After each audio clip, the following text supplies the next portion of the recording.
lahat.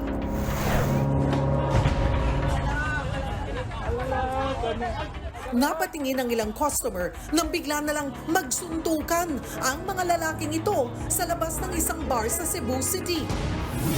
Ang ilang kasama sa gulo, halos mapunta na sa gitna ng kalsada. May dalawa pang natumba sa tindi ng gulo. Ang ugat ng rumble na yan, maya-maya lang.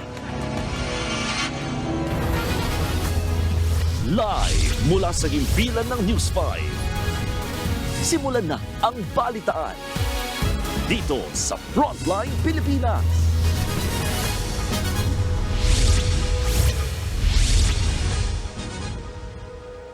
Magandang gabi Pilipinas, ika-25 araw ng Marso, taong 2024. Kasama ang buong pwersa ng News 5, narito na ang mga frontline na balita. 3 tauhan ng Philippine Navy sugatan sa 8 beses na pagbomba ng tubig ng China. Meron pang napilayan.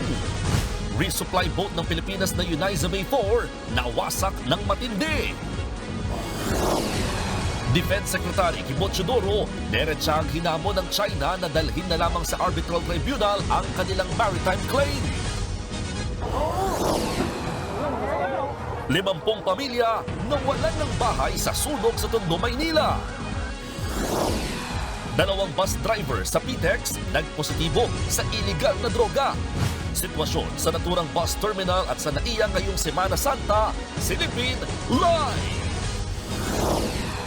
Pertussis o whooping cough outbreak idineklara na rin sa Iloilo City. Aso sa Baguio City, tinalian ng alambre ang nguso, habang ang viral na asong si Kilua nagpositibo sa rabies. 4 sa mga sospek sa pag-atake sa concert hall sa Russia na ikinamatay ng mahigit 100, kinasuhan na. At eto na nga, exclusive! Ang tambalang Maris Racal at Anthony Jennings nakapanayam ng News 5 sa set ng Can't Buy Me Love.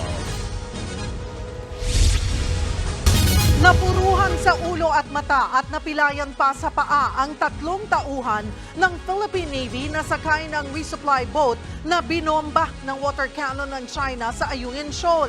Sa lakas ng impact, wasak na wasak ang bangka. Nasa frontline ng balitang yan, si Gio Robles. 2 malalaking barko ng China Coast Guard ang nambomba ng water cannon sa resupply boat ng Pilipinas na Uniza May 4 o UM4. Merong nambobomba sa harap, nahahagip din ang gilid ng bangka at meron ding nambobomba sa likuran. May pagkakataon pang sabay binobomba ng tubig ang walang kalaban-labang bangka ng Pilipinas. 8 beses tinamaan ng water cannon ang UM4.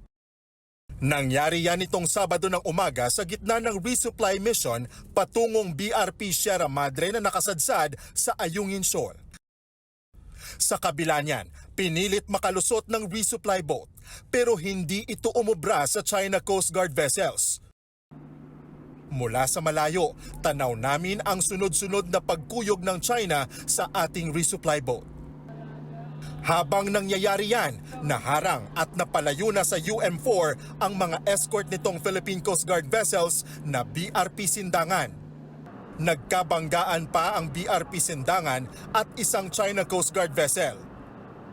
Sa aerial video na ito, kitang-kita naman ang pag-corner ng 3 barko ng China sa BRP Cabra. Sa mas malapitang kuha, halos dumikit na ang China Coast Guard vessel na ito sa BRP Cabra.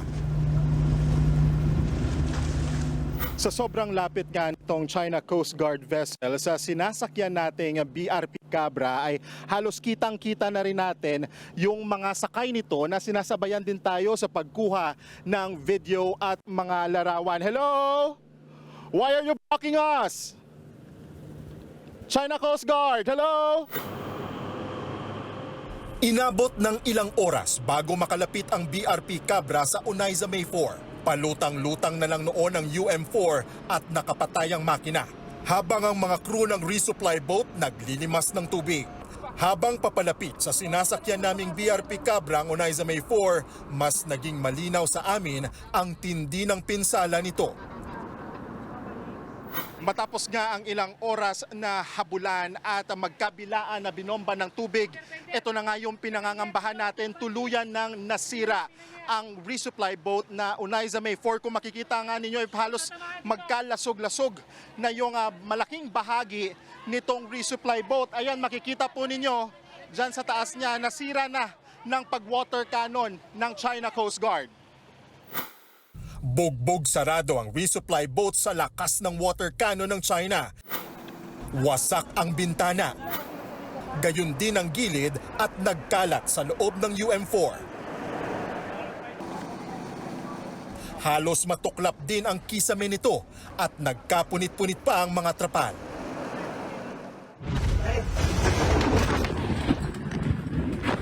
March 5 nang punteryahin din ng water cannon ng China ang UM4.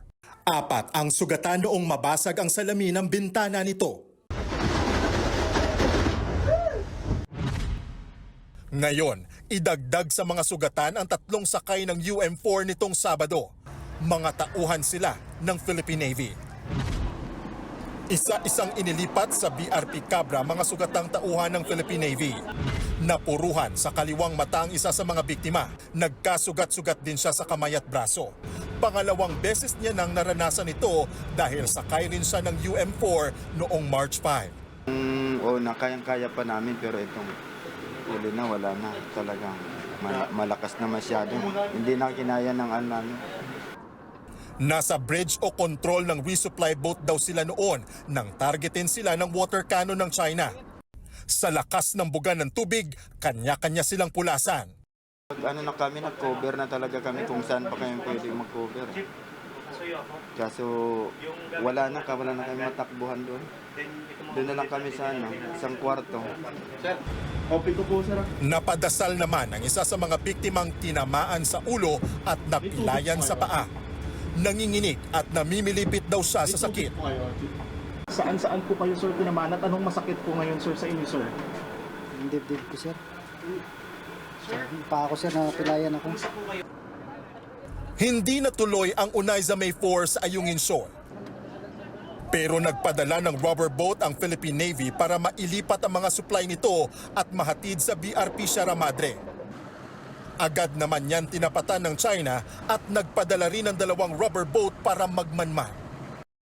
Sa hinaba-haba ng paglalayag, naihatid pa rin sa BRP Sierra Madre ang mga supply para sa mga Pilipinong sundalong nakaposte roon. Nagbabalita mula sa Frontline, Gio Robles, News 5. Hinamon ni Defense Secretary Gibo Teodoro ang China na dali na lang sa arbitral tribunal ang pag-angkin nila sa mga teritoryo sa South China Sea. Ang DFA naman, kaliwat kanang protesta ang pinadala sa Beijing matapos ang pambubomba ng tubig sa resupply vessel natin sa Ayungin Shoal. Nasa frontline ng balitang yan si Brian Castillo. Kung talaga siguro hindi sila natatakot na ihayag sa buong mundo ang kanilang claim, bakit hindi tayo magpa-arbitrate sa ilalim ng international law? Yan ang matapang na hamon ni Defense Secretary Gibo Teodoro sa China. Matapos bombahin na naman ng tubig ng China Coast Guard ang resupply boat ng Pilipinas sa Ayungin Shoal nitong Sabado. Dahil sa nangyari, nasira ang resupply vessel na Unaiza May 4 habang 3 tauhan ng Philippine Navy ang nasaktan. Gate ni Teodoro, kung naniniwala ang China na papanig sa kanila ang batas, bakit hindi rin nadalhin ang Pilipinas sa arbitral tribunal? Ginawa na natin ito noong 2013 at naipanalo natin noong 2016. Ang hatol noon ng arbitral tribunal, ipawalang bisa ang 9-dash line claim ng China sa buong South China Sea. Ito ang dahilan kaya illegal ang pagkubkob nila sa exclusive economic zone ng Pilipinas sa West Philippine Sea. Ang problema ang China napakalaki na. Ang Pilipinas napakaliit. Gusto pa nila tayong kunan para sa mga tao nila. So, hindi pwede yun. Una nang sinabi ng China na Pilipinas na nangihimasok sa teritoryo nila nang walang pahintulot. Banta pa nila, kung magmamatigas pa rin ang Pilipinas, mapipilitan daw silang kumilos. Kaya maghanda na lang daw tayo sa anumang kahinatnan nito. Sagot naman ni Teodoro. Bakit kayo nananakot? Kami ay hindi magpapasubo ng ating mga kababayan sa panganib. Ngunit, ang panganib ay lumalapit sa atin. So anong gagawin natin? Hindi naman tayo nambubuyo dito eh. Ang DFA naman kumilos na rin. Kinausap na raw kaninang umaga sa telepono ni DFA Undersecretary Teresa Lazaro, ang Vice Foreign Minister ng China, para iprotesta ang nangyari sa Ayungin. Pinatawag at pinagpaliwanag na rin ng DFA kanina ang kinatawa ng Chinese Embassy. Bukod pa yan sa hiwalay na protesta ng Philippine Embassy sa Beijing. Dito naman sa Maynila, nagprotesta rin ng Chinese Embassy. Gitila teritoryo ng China ang Spratly sa Tayungin Shoal na tinatawag nilang Nansha at Renai Jiao. Hindi rin doon nila kinikilala ang 2016 arbitration na tinawag din nilang illegal at walang sapat na basihan. Sa kabila ng pagmamatigas ng China, muli namang nagpahayag ng suporta ang Amerika sa Pilipinas. Ayon sa US State Department, nagpapalala lang sa tensyon at nagpapakita ng pagsasawalang bahala sa international law ang mga ikinikilos ng China. Pati ang Japan nababahala rin daw sa paulit-ulit na peligrosong aksyon ng China. Una nang sinabi noon ng Beijing na hindi dapat nakikisawsaw ang mga bansang wala namang kinalaman sa issue. Pati ang Pilipinas binalaan nila na huwag magpagamit sa Amerika. Pero si Secretary Teodoro, tila na insulto rito. Ito'y napakalaking insulto sa ating mga kababayan na kinukunan ka na nga ng teritoryo, sinasabi ikaw pa ay sunod-sunuran sa ibang bansa. Doble sinipa ka na tapos sinuntok ka pa. Sino ba naman Pilipino ang matutuwa nito?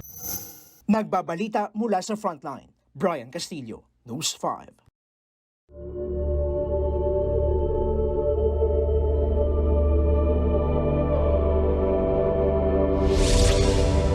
Nagsimula ng dumagsa ang mga pasahero sa NAIA pero may ilan silang pinangangambahan tulad ng mga surot sa upuan.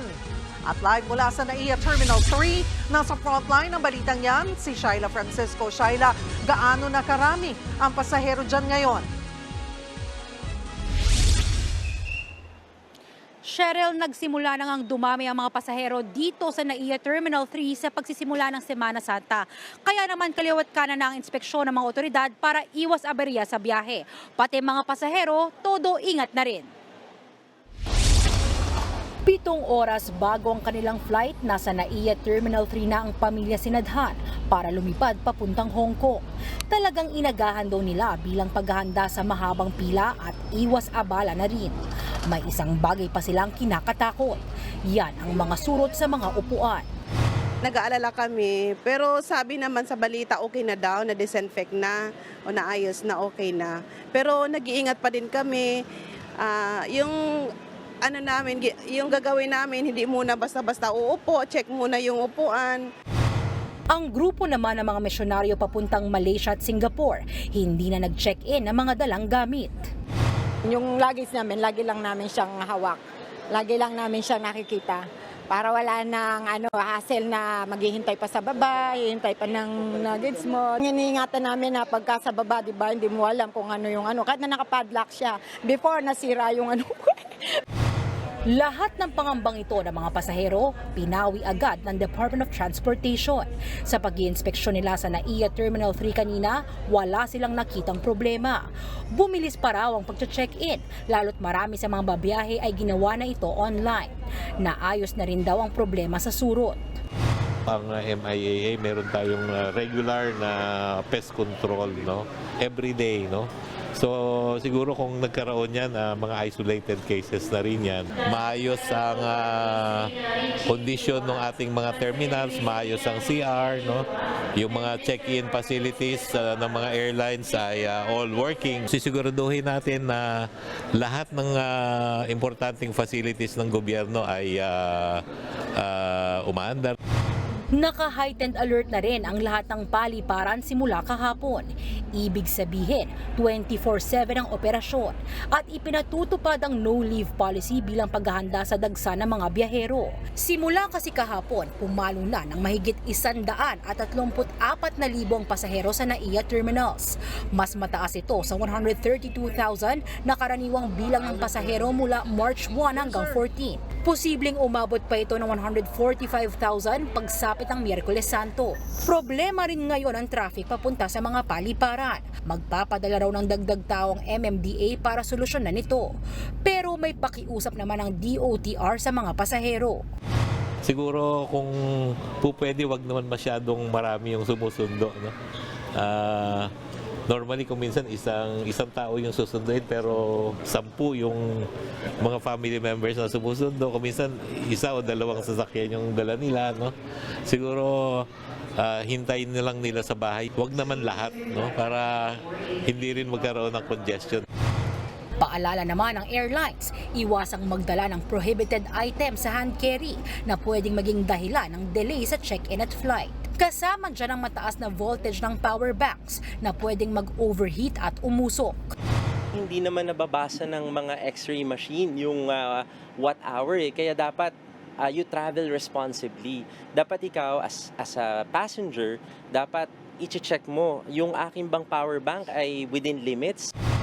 Dapat hanggang 100 watt-hours lang ang power bank na bitbit o depende rin sa limit ng airlines. Makikita ito sa mismong power bank.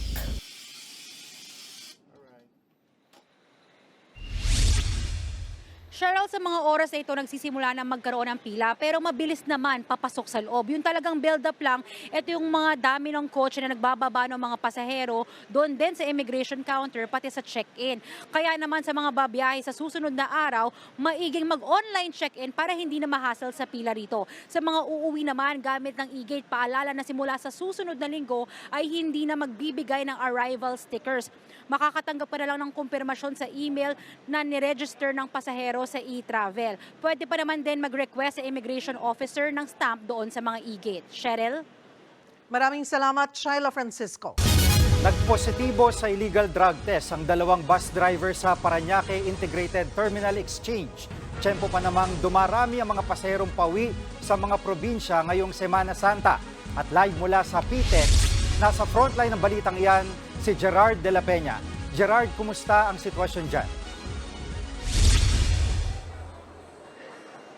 Jiggy, may available pa ng mga biyahe dito sa PTEX ngayong Lunes Santo at yan ay kahit nga napakarami ng tao ngayon dito sa Parañaque Integrated Terminal Exchange. Kaya naman, yung mga otoridad ay nagsagawa kanina dito ng inspeksyon at kasama na rin dyan yung drug test kung saan 2 ang nagpositibo.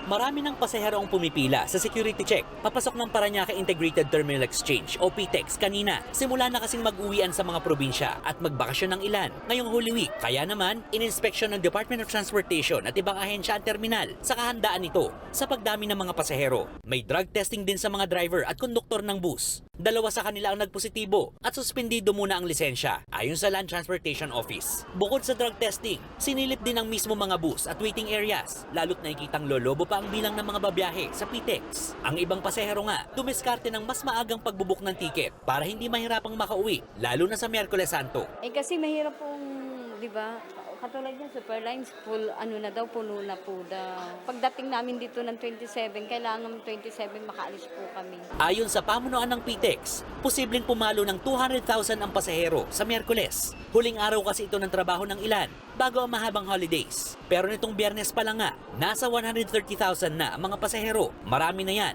kumpara sa average na bilang ng pasahero sa mga normal na araw. Sabi rin ng PTEX, marami pang available na biyahe ngayon, partikular sa mga uuwi sa Bicol.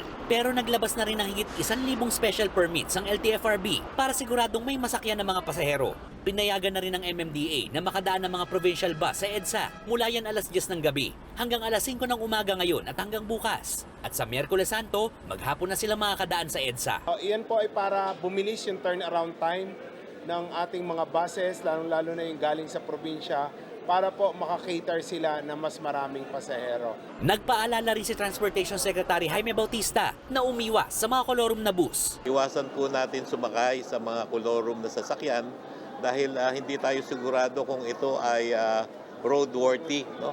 And sumusunod doon sa mga alituntunin ng LTO at ng LTFRB.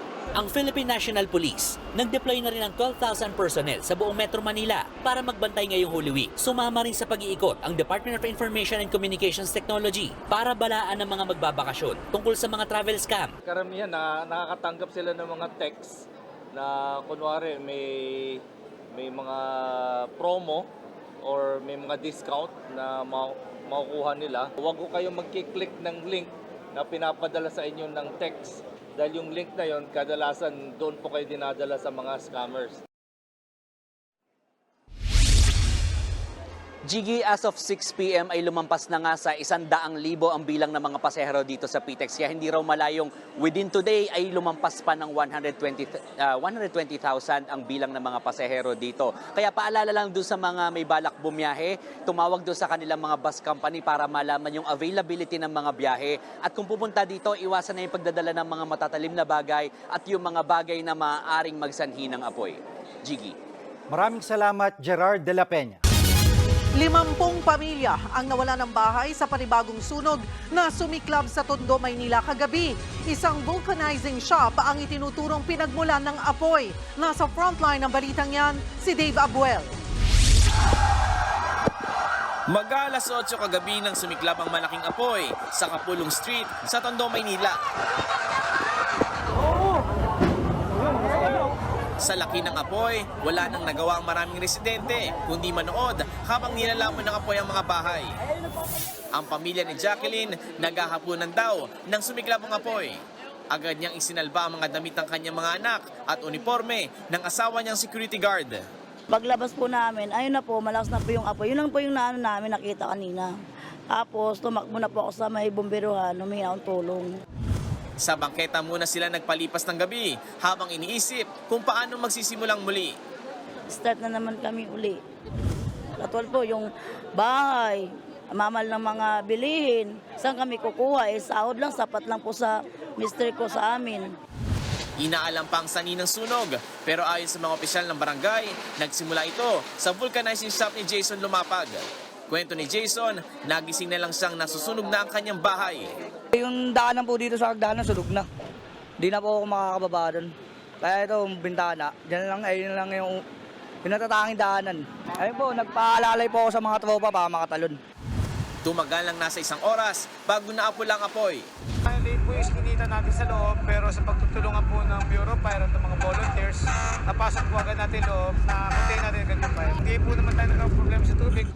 Ayon sa Bureau of Fire Protection, nasa 30 bahay ang natupok, 50 pamilya naman ang nasunugan. Wala namang sugatan sa sunog. Pero isang 60 anyos na babae ang naospital dahil sa hirap sa paghinga. Hinahanapan na ng mga opisyal ng evacuation center ang mga nasunugan. Nagbabalita mula sa frontline, Dave Abuel, News 5. Sugatan ng isang driver at pasahero niyang Koreano matapos bumangga sa puno ang sinasakyan nilang van sa Talisay City, Cebu. Sa Moncayo, Davao de Oro naman patay ang isang konduktor nang bumangga ang kanilang bus sa likod ng truck. Nasa frontline ng balitang yan, si Mon Gualvez. Nagmistulang pinitpit na lata ang harapang bahagi ng pampaserong bus na ito matapos bumangga sa likod ng trailer truck sa National Highway ng Barangay Bailo, Moncayo, Davao de Oro. Nangyari ang disgrasya pasado alas 3 ng madaling araw kahapon. Dead on the spot ang konduktor ng bus na si Rian Mamusog dahil sa matinding pagkakaipit. Sugatan naman ang 23 pasahero ng bus. Agad silang dinala sa ospital. Base sa investigasyon, nasiraan ng truck kaya huminto ito sa gitna ng kalsada. Pero dahil madilim at walang early warning device, ay hindi ito napansin ng bus driver. Nabulaga jud ko, kay tabua. Nagulat talaga ako sa nangyari kasi madilim yung lugar. Mabagal lang ang takbo ko. Yung early warning device ay dahon lang ng saging na nakasabit.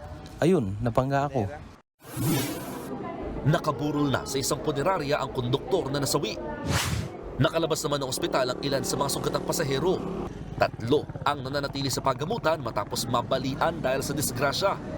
Nasa kustodiya naman ng mga pulis ang driver ng truck na maaaring maharap sa reklamo. Wasak na wasak ang harap ng tourist van na ito matapos bumangga sa puno sa South Road Properties sa Talisay City sa Cebu kahapon. Bungabiyahe pa Southern Cebu ang van sakay ang isang Koreanong turista nang mangyari ang aksidente. Sa investigasyon, lumalabas na bigla na lamang sumampas sa Center Island ng isang gulong ng van hanggang sa bumangga ito sa puno. Atol sa mga pagkahitabo, gikan to nga nag-uwan. Nung nangyari ang aksidente, kahihinto lang ng ulan, posibleng nadulas ang sasakyan o nawala yung focus ng driver sa kalsada. Sa lakas ng pagkakabangga ay umikot at napunta sa kabilang lane ng sasakyan. Nagpapagaling na sa ospital ang driver ng van at pasahero nitong Koreano. Sa hiwalay na kalsada naman sa Talisay, Cebu pa rin, isang SUV ang bumangga sa isang cement mixer kaninang madaling araw. Base sa investigasyon, galing sa garahe ang cement mixer at nang palabasan ng kalsada nang dumating naman ang SUV. Dahil lumano sa bilis ng pagpapatakbo ay hindi na nakaprenong SUV at bumangga sa cement mixer. Ligtas naman ang mga driver ng parehong sasakyan. Nagpapatuloy pa ang investigasyon para matukoy kung sino ang may pananagutan sa disgrasya. Nagbabalita mula sa Frontline, Mon Gualvez, News 5. Walang foul play, yan ang iginiit ng mga pulis kaugnay sa pagkamatay ng 2 bata sa loob ng kotse sa Angeles, Pampanga.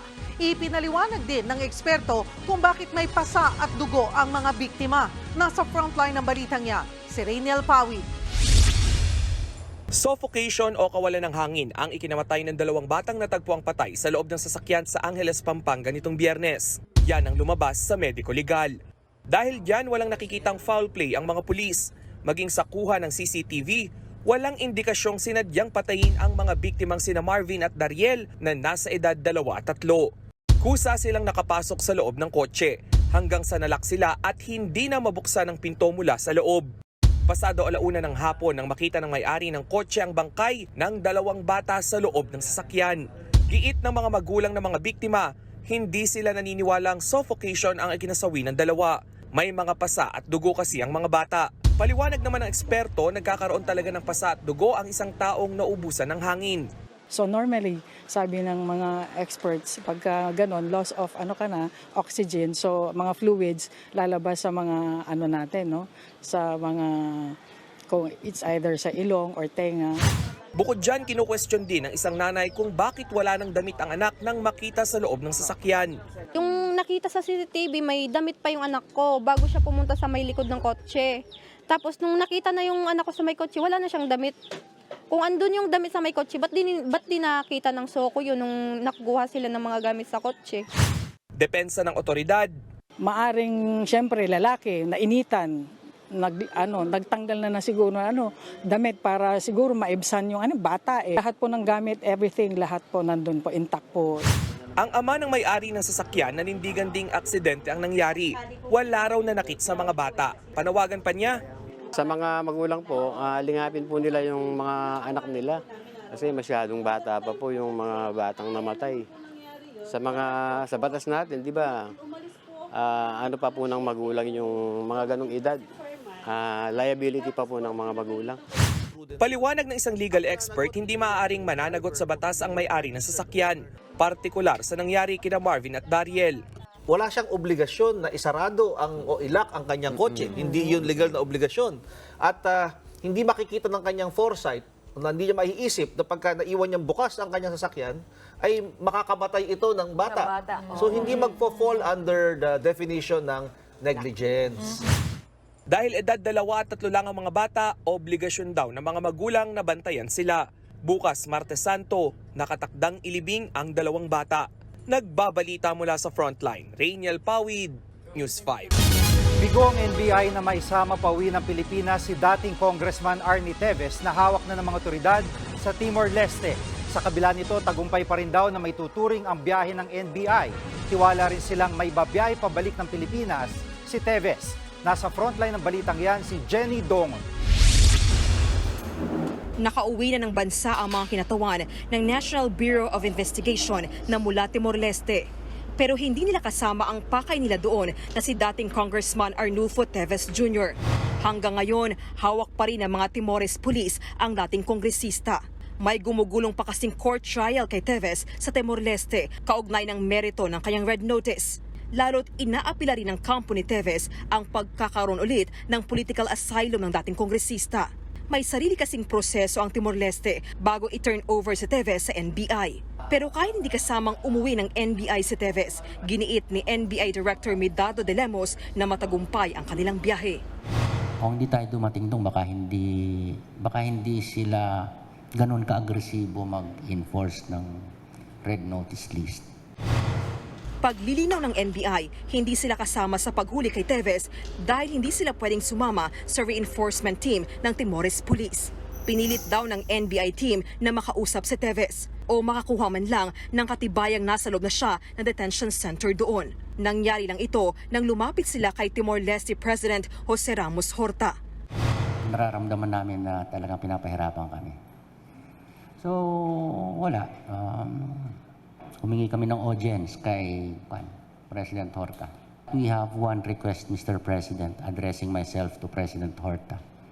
May we be allowed to take the photographs of Congressman Teves so that we can report to our President, our Secretary of Justice, that indeed the person arrested was Congressman Teves. Maayos naman daw ang lagay ng dating mambabatas na maka-face-to-face ni Director De Lemos. Pero takot daw siyang umuwi ng Pilipinas. Ayon sa NBI, maging ang presidente ng Timor-Leste gusto nang pauwiin sa Pilipinas si Teves. Kung nakausap namin si President Horta, sinasabi nga niya, gusto rin niyang matapos kaagad ang proseso. Huwebes nang arestuhin si Teves sa capital city ng Dili habang nag-golf. Inaresto si Teves sa bisa ng red notice na ipinataw sa kanya ng Interpol. Para yan sa nakabinding arrest warrant laban sa kanya dito sa Pilipinas para sa mga kasong murder, frustrated murder at attempted murder. Si Teves ang tinuturong mastermind sa pagpatay kay dating Negros Oriental Governor Ruel Digamo at siyam na iba pa noong March 4, 2023. Sa ngayon, pinag-aaralan ng mga abogado ni Teves ang ilang legal na hakbang kabilang ang pagdala ng usapin sa United Nations Human Rights Council. Nauna na nag-apply ng political asylum si Teves sa Timor-Leste noong 2023 pero hindi ito inaprubahan. Immaterial kasi yung political asylum sa amin kasi cancellation of passport ang ating approach. Diba? Undocumented alien. Tsaka ang political asylum is political persecution. Ay itong hinaharap ng mga kaso dito, murder. May proscription ang Anti-Terrorism Council na terrorist. So wala akong nakitang politika doon sa aking pagkakaintindi. Nagbabalita mula sa Frontline, Jenny Dongon, News 5. Susunod, viral na asong si Kilua nagpositibo sa rabies. Asong halos isang linggong nawala, sugatan ang nguso nang makita ng kanyang fur parent sa Baguio. Posibleng tinalian ng goma at alambre. At ito na nga, exclusive, Anthony Jennings nakakwentuhan ng News 5 sa mismong set ng Can't Buy Me Love. Abangan ng lahat ng yan sa pagbabalik ng Frontline Pilipinas.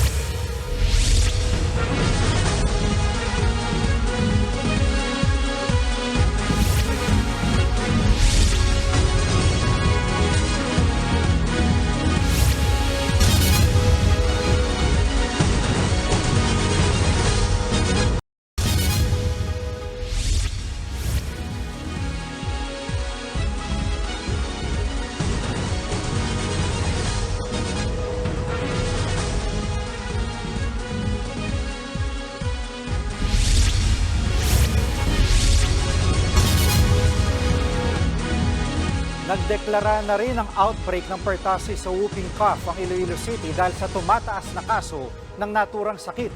Itinuturo namang dahilan ng pagtaas ng kaso ang mababang bilang ng mga nababakunang sanggol. Nasa frontline ng balitang yan si Maricela Lili.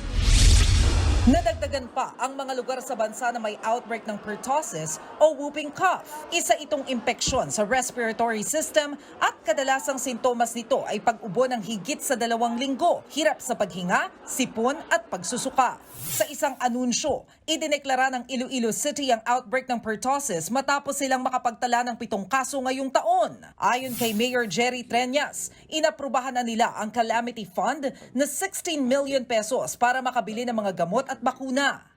We will go back to the protocols. Ang kabataan pausaron gid mas. Ang kabataan nga pwede bakunahan. Una nang nagdeklara ng outbreak ang Quezon City noong nakaraang linggo, kung saan 4 na ang nasawi ngayong taon. Nakapagtala rin ng pagdami ng pertussis cases sa buong Cordillera Region. Sa buong bansa, 453 cases na ang naitala habang 35 na ang nasawi. Itinuturong dahilan ng Department of Health sa pagtaas ng kaso ay ang mababang bilang ng mga nababakunahang bata at sanggol mula noong pandemya. Ayon kay Health Undersecretary Eric Tayag, 72% pa lang ng mga sanggol na 18 buwan o 1.5 taon ang fully immunized o yung kumpleto ang bakuna. Target ng ahensya na gawin itong 95% sa loob ng 2 hanggang 3 taon. Ginagawa na raw nila ng paraan ang kakulangan sa bakuna. Maliban sa bumaba yung pagbabakuna, nakalimutan, tinamad, o kaya naman ay ayaw magpabakuna ni mami sa mga baby po nila, nagkaroon din kami ng issue sa supply ng bakuna. So ngayon tayo para naglalagare para ibalik yung sigla sa pagbabakuna. Kaya nagka-catch up immunization kami para nang sa ganon, yung mga batang na-miss yung kanilang schedule noong panahon ng pandemic ay mabigyan at makumpleto nila yung bakunang kailangan nila. Ayon naman kay Dr. Ron Jean Solante, infectious diseases expert at presidente ng Philippine College of Physicians, hindi lang dapat mga sanggol at bata ang dapat magpabakuna. Kahit kasi mga matatanda, hindi ligtas sa banta ng sakit. Ang mga sources niyan, yung mga adult na mostly mildly asymptomatic dahil nga hindi naman ganun ka immunocompromised, no? And that's also the reason why na pag nag-recommend tayo ng TDAP, dapat kasama na rin dyan yung mga adult. Nagbabalita mula sa Frontline, Maricel Halili, News 5. Hinahanap na ang biker na nag-exhibition sa isang kalsada sa Davao City. Sa video na kuha nitong Biyernes, kitang nakadapa sa kanyang umaandar na bisikleta ang biker sa diversion road sa Barangay Matina, Pangi. Nakatuwid ang kanyang mga paa at nag-ala Superman sa kalsada. Hindi nga lintana ang peligrong dala ng kanyang stunt kahit wala siyang helmet. Mabilis din ang takbo ng biker at nag-o-overtake pa sa mga mas malalaking sasakyan. Tinutugis ngayon ang biker na posibleng maharap sa patong-patong na reklamo. Showbiz, eto na nga! Mga kapatid, eto na nga ang mga maiinit na showbiz balita ngayong Lunes. Kasal na sina Zanjo Marudo at Ria Atayde. Sa latest update ni Zanjo sa Instagram, looking extra happy si Ria sa kanyang simple yet elegant white dress. Meron pang photo ng kanilang wedding cake. May kuha rin sa dalawa habang all smiles na sinabuyan ng petals. Ang caption ni Zanjo, "Happy birthday my wife" with matching heart emoji at date na March 23, 2024. Ibinahagi naman ng nice print photo ang ilan pa nilang official wedding pictures, kabilang ang ilang kuha ng dalawa sa mayor's office ng Quezon City. Last February 20 nang i-anunsyo ni Zanjo at Ria ang kanilang engagement. Congratulations!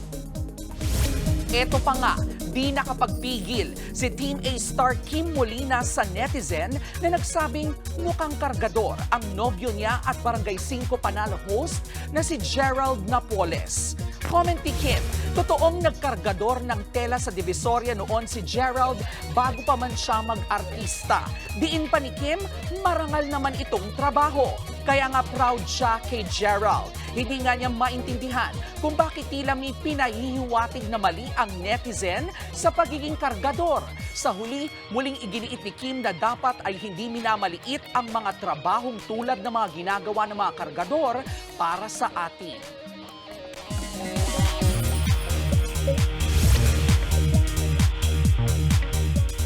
Pa-extra-extra lang noon. Instant leading man na ngayon ang road to stardom ng isa sa pinaka-trending na aktor sa bansa ngayon na si Anthony Jennings ng Can't Buy Me Love, ikwinento niya sa aming one-on-one tsekahan. Eto na nga, exclusive.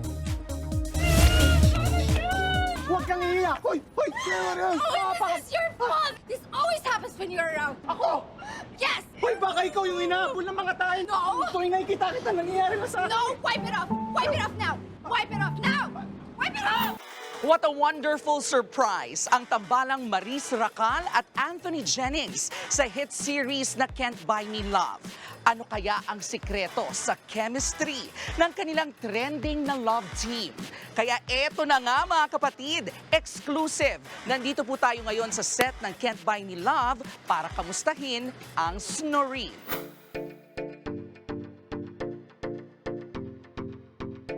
First of all, congratulations, Anthony. Anong feeling na isa ka na ngayon sa mga trending na leading man? Siyempre, sobrang grateful po and overwhelmed. Hindi ko rin naman po kasi in-expect na mapupunta ako sa ganitong sitwasyon ever. And minsan may magandang timing talaga yung Panginoon kung kailan niya ibibigay sa'yo. And yun, sobrang nagpapasalamat din ako siyempre sa team ko na bumuo nito and of course sa mga bosses ko na mga nagtiwala sa akin. Kasi before gusto ko din talagang mag-try mag-artista na actor, kumbaga. Hindi naman kasi ako magaling sumayaw, sumanta. Sabi ko, parang gusto ko talagang mag-umacting. Yun talaga yung gusto kong gawin. Nag-extra ako dati, ano pa ba? Dati nangingisda pa nga kami ni Lolo ko, ganun. Pero ano naman siya, hindi naman siya yung parang sobrang hirap ng buhay. Parang masaya naman na ginagawa ko yung time na yun. So di ko siya naiisip that time na mahirap, ganun. Parang mas, ngayon nga pag inaalala ko yun, mas nare-refresh ako. Parang bumabalik ako sa kung ano talaga ako, sino ako. Pero you're half British, right? Your dad is British. And then saan ka lumaki? Dito sa Pilipinas? Dito na po sa Pilipinas lumaki. Pero ano po kasi kami NPA po permanent address kami. So palipat-lipat kami nila mama, gano'n. So saan probinsya? Noong una sa Negros lumipat kami. Pero dito na talaga kami nagstay sa Manila. Nagkikita pa kayo ng dad mo? Wala na po si dad. Okay. 2022 namatay siya. Pero ayun, tuloy lang yung laban. Ikaw ba, since hindi mo inasahan na mag-hit yung tambalan yun ni Maris, na Snoreen, ano sa tingin mo yung meron ka, kaya nag-work yung Snoop character? Siguro siguro based sa akin nalaki ako na rin siguro, sa experiences ko. Parang mas marami akong, kumbaga yung pagkakali ko na naiya, biglaan. Pero yung pagkakanto-kanto ko dati, parang feeling ko nag-work siya sa amin Yun yung nabibigay ko na parang yung kanal humor, di ba? Parang yung kanal humor nabibigay ko. Nag-work naman siya and happy ako na sumakto yung character sa akin. Pero anong next sa'yo, kayo ni Maris? Or meron ka bang personal na project? Meron naman, pero abangan nyo na lang. Yun lang. Susunod, magkahiwalay na rambulan sa Cebu City at Talisay City sa pool sa video. Dump truck at utility van sa North Cotabato nagsalpukan. Hindi bababa sa 16 ang patay. At power bank sumabog sa loob ng bus sa China. Bata sugatan. Yan at iba pa sa pagbabalik ng Frontline Pilipinas.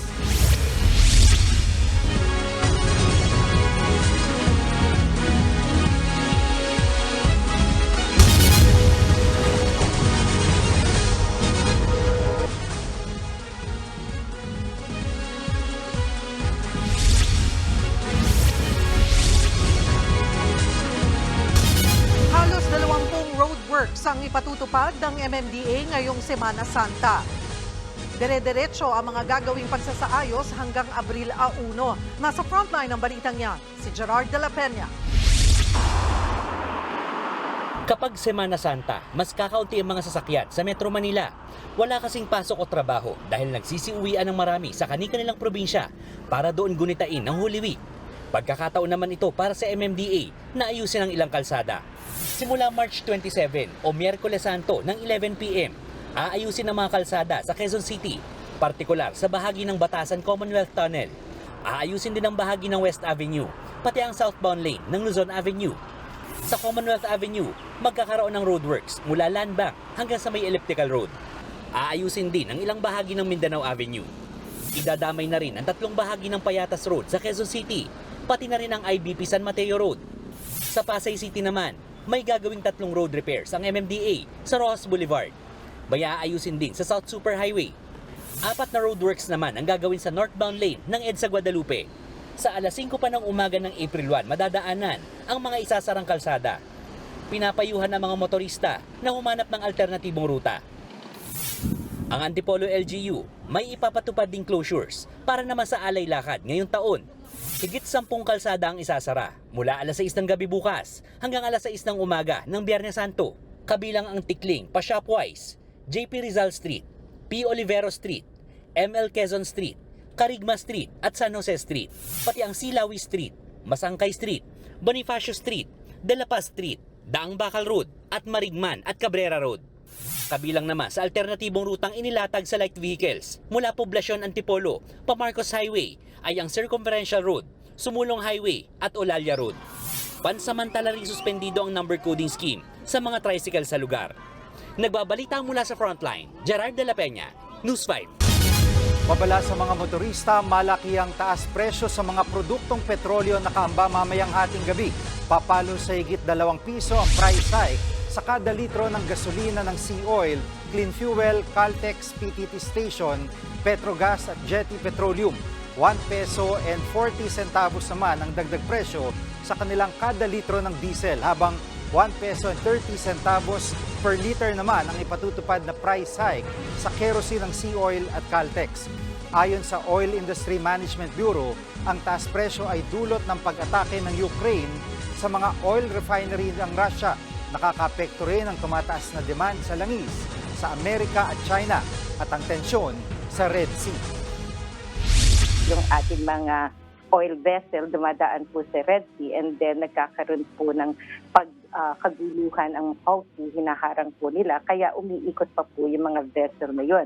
Sa pag-ikot po doon, tumataas po yung freight cost.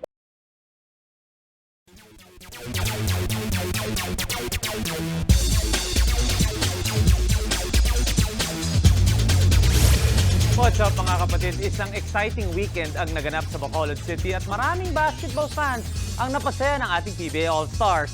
Nasa frontline ng balitang yan, si Marty Bautista.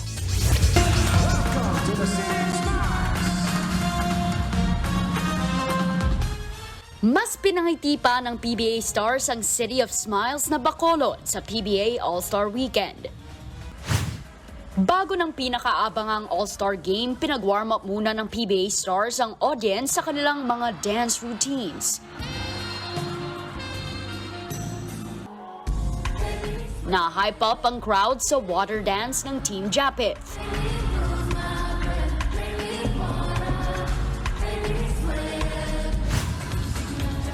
Kakaiba naman ang production value na mamaskara ng Team Mark.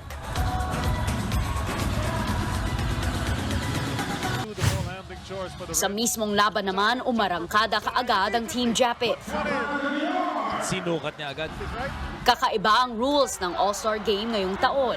3 puntos ang katumbas ng mga dunk.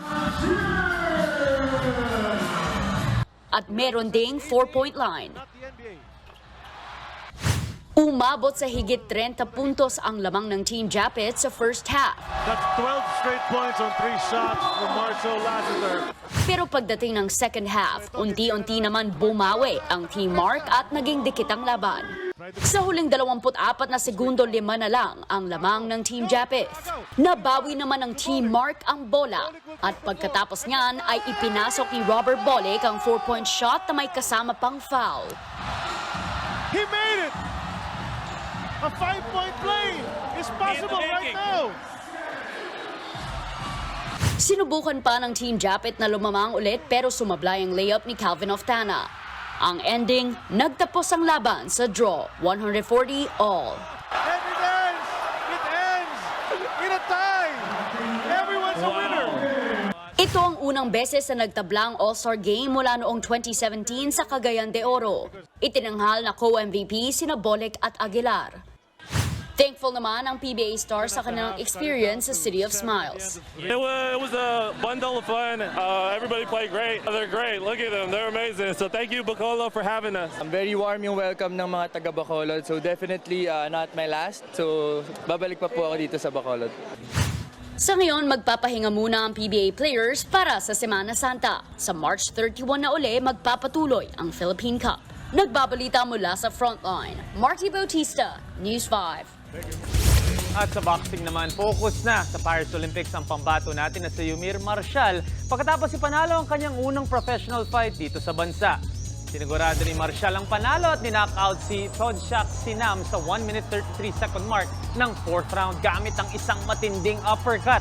At habang may momentum siya, lilipad ang kanyang kampo sa Colorado, USA sa April para mag-train at maghanda para sa Olympics. Naniniwara si Marcial na boxing center ang USA at magiging beneficial ito sa paghahanda niya. Lalo na at marami ding atleta na makikilahok sa Olympics ang dun magte-train. Na-secure ng 28-year-old ang kanyang Olympic spot pagkatapos manalo ng silver sa Asian Games. Huwag kayong aalis mga kapatid, sports pa tayo mamaya.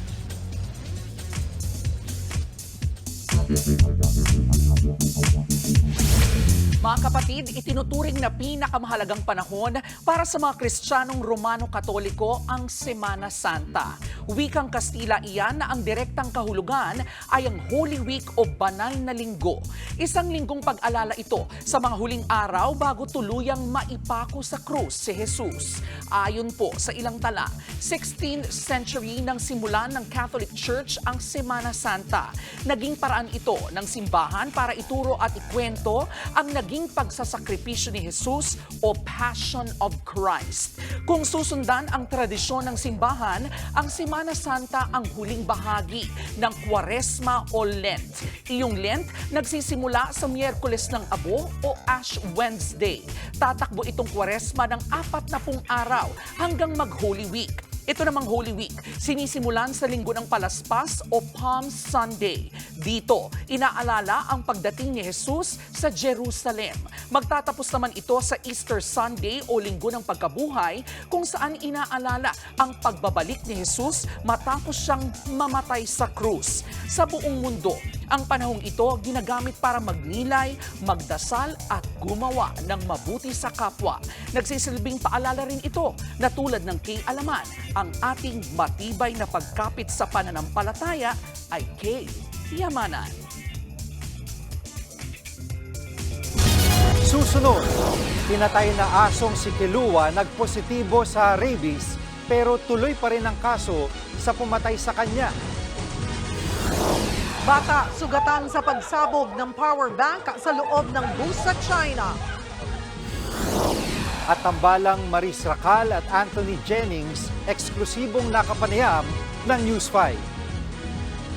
Tutok lang mga kapatid, magbabalik pa ang Frontline Pilipinas.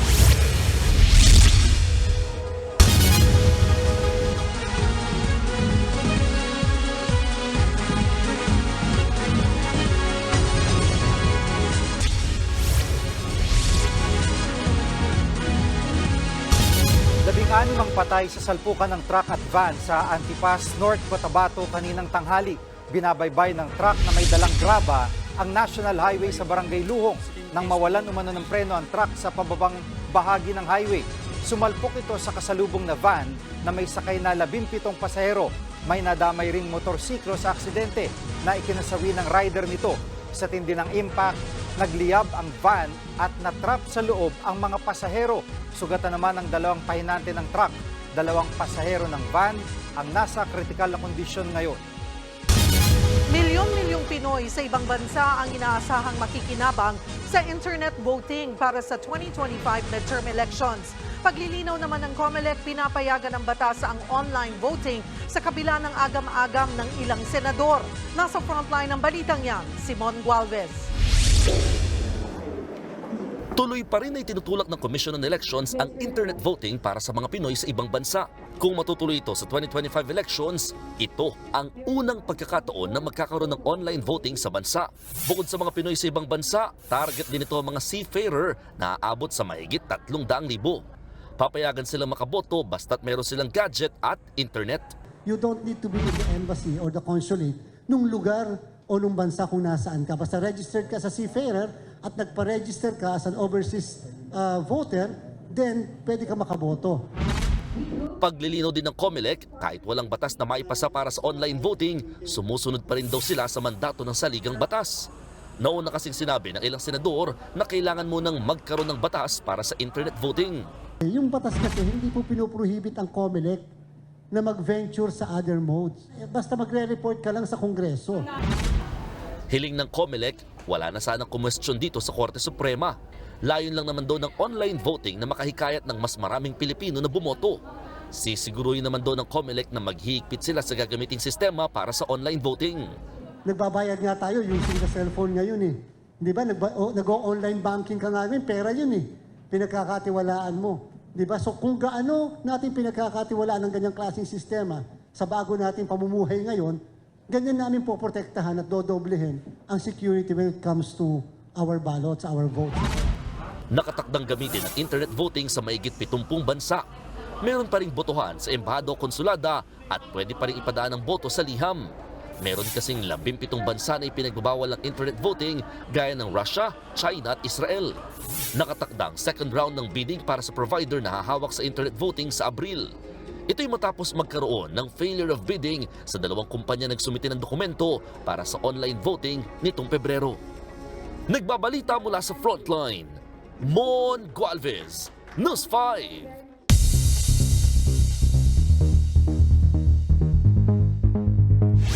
Isang batang sakay ng bus sa Zhejiang Province, China ang sugatan matapos sumabog ang power bank na bitbit ng isang pasahero. Sa kuha ng CCTV sa loob ng bus, kita ang ilang pasaherong guro at estudyante na natutulog at naglalaro habang nasa biyahe. Maya-maya biglang may nagliyab sa likurang bahagi ng bus. Nagpanik tuloy ang ibang sakay nito pero agad namang pinagtulungang apulahin ng mga nakakitang pasaherong apoy. Dali-dali rin nilang inilabas sa bus ang bag na pinaglalagyan ng sumabog na power bank. Sa investigasyon, lumabas na masyado na raw luma ang nagliyab na power bank pero hindi naman daw ito nabagsak o nakasaksak bago sumabog. Susunod, rambulan ng dalawang grupo ng kabataan habang nagiinuman sa Cebu City sa pool sa video. Asong halos isang linggong nawala, may tali na sa nguso at sugatan pa nang makita ng kanyang amo. Marami pa kayong mga balitang dapat malaman sa pagbabalik ng Frontline Pilipinas.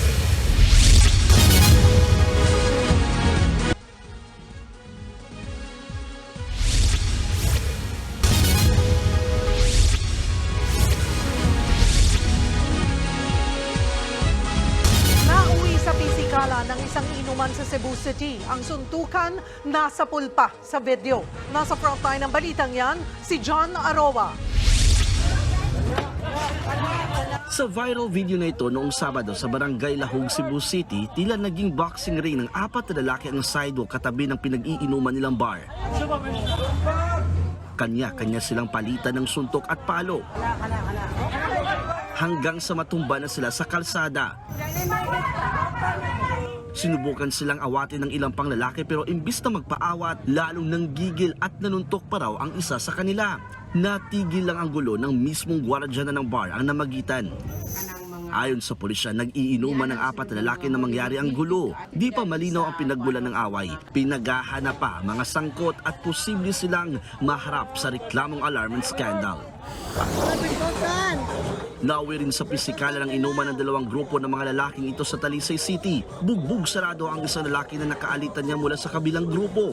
Habang ang isang lalaking ito sinubukan pang humabol ng suntok pero inawat na siya ng mga kasamahan. Hindi rin malinaw kung ano ang pinagmulan ng gulong yan. Pinaghahanap na ng pulisya ang mga sangkot na posible ring kasuhan. Nagbabalita mula sa Frontline, John Arua, News 5.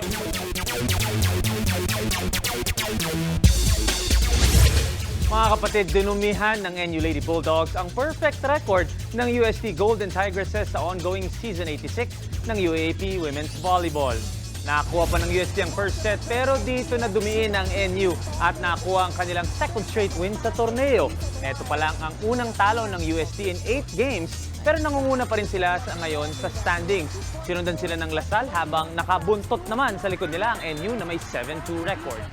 Ang Ateneo Blue Eagles naman, dinomina ang UP Lady Maroons at nabawi ang kanilang 5-set loss nung huli nilang laro. Nanguna para sa Blue Eagles si Zel Shunashima na nagtala ng 16 points on 13 attacks and 3 blocks. Pang-5 ngayon sa standings ang Ateneo na may 3-6 record habang ang UP ay bumagsak sa 1-8. At ang Players of the Week in award kay Bel Belen para sa Women's Division at kay Josh Ibanez para sa Men's. Napakaganda ng pinakita ni Belen noong huling linggo. Lalo na ang kanyang 21 points, 12 reception, 8 big game kontra UP. Nagpakitang gilas din siya kalaban ng UST kung saan nagtala siya ng 24 points, 13 digs, and 10 receptions. Ito din ang second straight Player of the Week award ni Bella Belen. Sa men's division naman, si Josh Ibanez ng UST ang nag-uwi ng award. Pagkatapos ng kanyang career best 34-point outing at sinamahan pa ng 25 excellent receptions, siya ang bumuhay sa kanyang kupunan para matalo ang 3-time defending champions NU. At yan ang mga pandiin ng sports news today. It's your sports tito, Mike Reyes. Peace and love.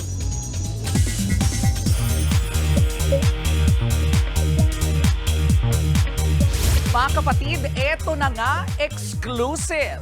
Sing-init ng panahon, hot na hot ngayon ang hindi inaasahang pag-usbong ng bagong love team mula sa hit kapatid Star Creatives rom-com series na Can't Buy Me Love. Ang undeniable chemistry ng tambalang Snoreen ni Maris Racal at Anthony Jennings, hihimayin pa natin sa report na ito. Uy! Uy!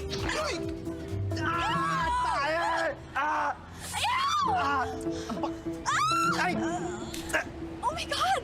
Patok na patok sa mga manonood ang romantic television drama na Can't Buy Me Love na napapanood ngayon dito sa TV5. Sleepy. Hindi mo ka na. Bukod sa tambalang Donnie Pangilinan at Bel Mariano o Don Bel, inaabangan din ng ating mga kapatid ang viral love team ni Maris Racal at Anthony Jennings na Snoreen. Mga kapatid, eto na nga ang Snoreen! Yay! Finally! Unang-una, congratulations sa inyong Thank dalawa. you. Always Thank trending, you so much. nakakakilig, inaabangan ng ating mga kapatid, ng ating mga kapamilya, ang tambalan ninyo sa Can't Buy Me Love. Thank you. Thank you. Ano mo ng reaksyon na naging trending? Wow, nagba-viral na siya. Tapos, hindi namin din-expect talaga lahat. So, yung unang viral scene namin, hindi din namin in-expect. Pero after nun, hindi lang din namin masyadong inisip. Tapos parang, bakit sunod-sunod na viral? Tapos doon namin na-sense na, gusto nila yung Snoop and Irene, gusto nila yung tandem. So balikan naman natin, Snoreen, yung pagkakataon na unang sinabi sa inyo na magtatambal kayong dalawa. Maris, have you worked with Anthony before? Meron ba kayong Ever. Hindi kami napansin. Nalaman na lang namin na may possibility na ipagtatambal kami or mag-scene kami. During a scene din na ginagawa namin. May sinalo? Yung sinalo niya ako, sinave niya yung character ko sa kidnapping. Doon ko din nalaman na, meron palang plano. Hahaba pa pala yung mga eksena namin. So yung impromptu scenes nyo daw, syempre balikan natin yon. Paano ba naging successful?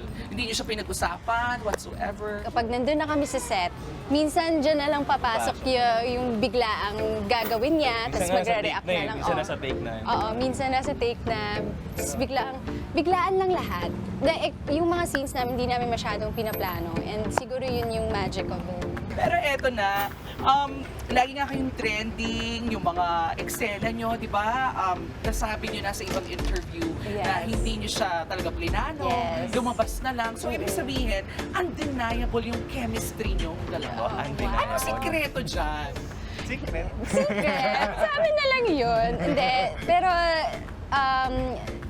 ano yan tamang timpla yan sa bawat eksena. Yung na-study niya yung script and alam mo kung ano yung character mo, tapos aware ka din of his character.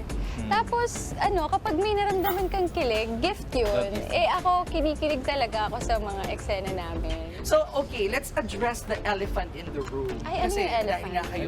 Lagi nga kayong trending, etc. And then, some people say na medyo mas angat daw yung love team nyo. O anong reaction yun? Ang sa social media ay sa social media lang. Basta tayong apat, okay tayo. We're super, we're super solid and sobrang supportive namin sa isa't isa. So, yun na nga, napaka-successful ng Snoreen. Ano pa ang dapat abangan sa inyong dalawa? Ano ba? Ikaw naman.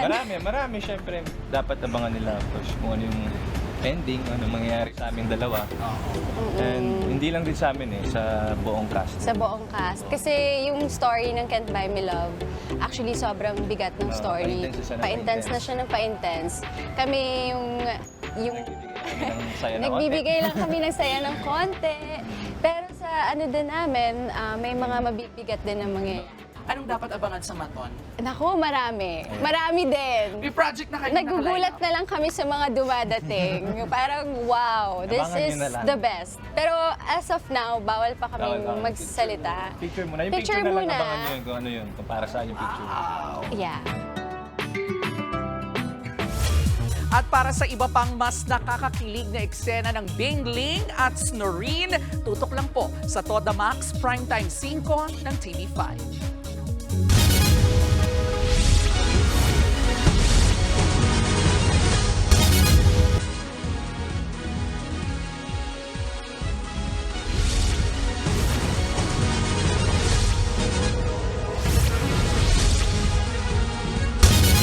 Kumpirmadong may rabies ang pinatay na asong si Kilua sa Camarines Sur. Sa kabila niyan, itunuloy ng Animal Welfare Group ang paghain ng reklamo laban sa pumatay kay Kilua. Nasa frontline ng balitang yan si Brian Basque.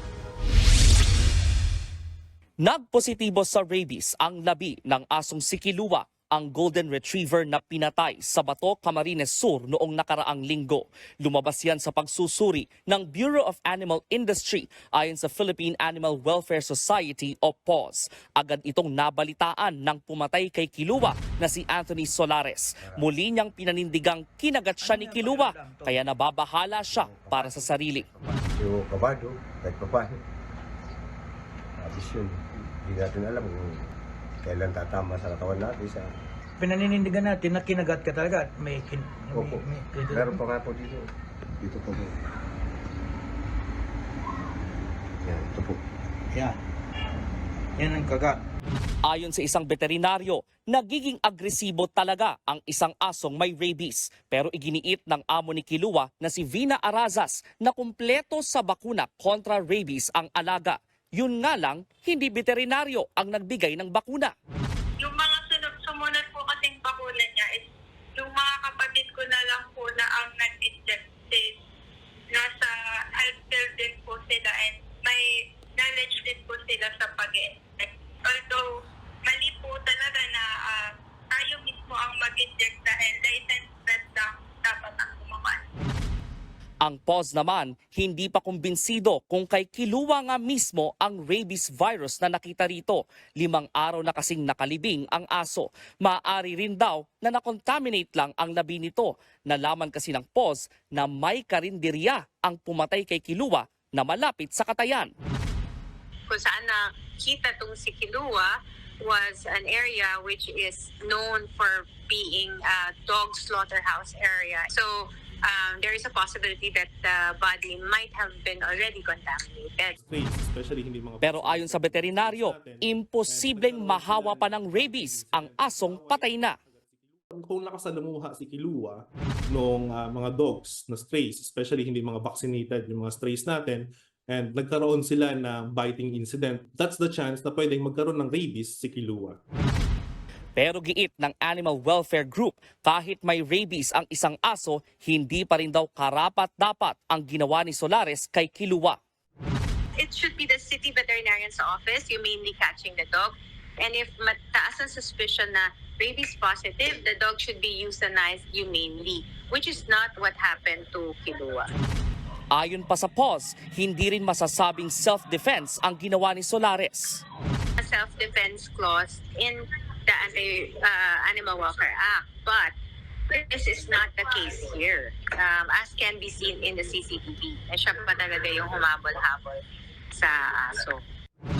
Kaya naman, sinampahan na si Solares ng reklamong paglabag sa Animal Welfare Act sa Provincial Prosecution Office ng Camarines Sur. Pinapayuhan naman ang mga nakasalamuhan ni Kilua na magpabakuna kontra rabies. Nagbabalita mula sa Frontline, Brian Basa, News 5. Ano ba yan? Sunod-sunod yung mga storya natin ng pang-aabuso sa mga hayop. Ang lulupit ng mga tao, itong mga walang konsensya. Puso mo.